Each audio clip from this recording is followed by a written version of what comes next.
நம்முடைய தமிழ் கலாச்சாரத்தில் வீட்டிற்கு எந்த விருந்தினரும் வந்தாலும் முதலில் தண்ணீர் கொடுப்பது வழக்கம். அவ்வாறு தண்ணீர் கொடுத்த பிறகேதான் அவர்கள் பேச வந்த விஷயத்தை பற்றி பேசத் தொடங்குவோம். இந்த பழக்கத்தை பலரும் பலவிதமாக புரிந்து வைத்திருக்கலாம். சிலர் வெகு தொலைவில் இருந்து வந்திருப்பார்கள், அதனால் தாகம் தீர வேண்டும் என்று தண்ணீர் கொடுக்கின்றனர். மற்ற சிலர் குறைந்தபட்சம் தண்ணீராவது கொடுக்க வேண்டும் என்பதற்காக கொடுக்கிறார்கள். ஆனால் உண்மையில் இதற்கு ஒரு ஆழமான ஆன்மீக காரணம் இருக்கிறது. நம் வீட்டிற்கு வந்தவர் எந்த மனநிலையோடு வந்திருக்கிறார் என்பது நமக்கு தெரியாது. அவர் எதிர்மறை எண்ணங்களுடன் இருக்கலாம் அல்லது கோபத்தோடு வந்திருக்கலாம்.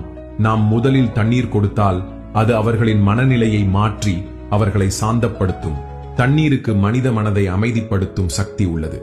நாம் கவனித்து பார்த்தால் யாராவது மிகுந்த கோபத்துடன் இருந்தாலும் அல்லது அழுது கொண்டிருந்தாலும் அவர்களுக்கு கொஞ்சம் தண்ணீர் கொடுத்தால் அவர்கள் மெல்ல அமைதியாகி விடுவார்கள்.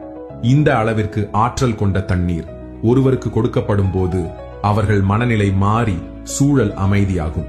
அதனால்தான் விருந்தினர்களுக்கு முதலில் தண்ணீர் கொடுப்பது ஒரு மரபு மட்டுமில்லை, ஒரு ஆழமான ஆன்மீக வழக்கம். அடுத்த முறை யாராவது உங்கள் வீட்டிற்கு வந்தால் இதை நினைவில் வைத்து பாருங்கள்.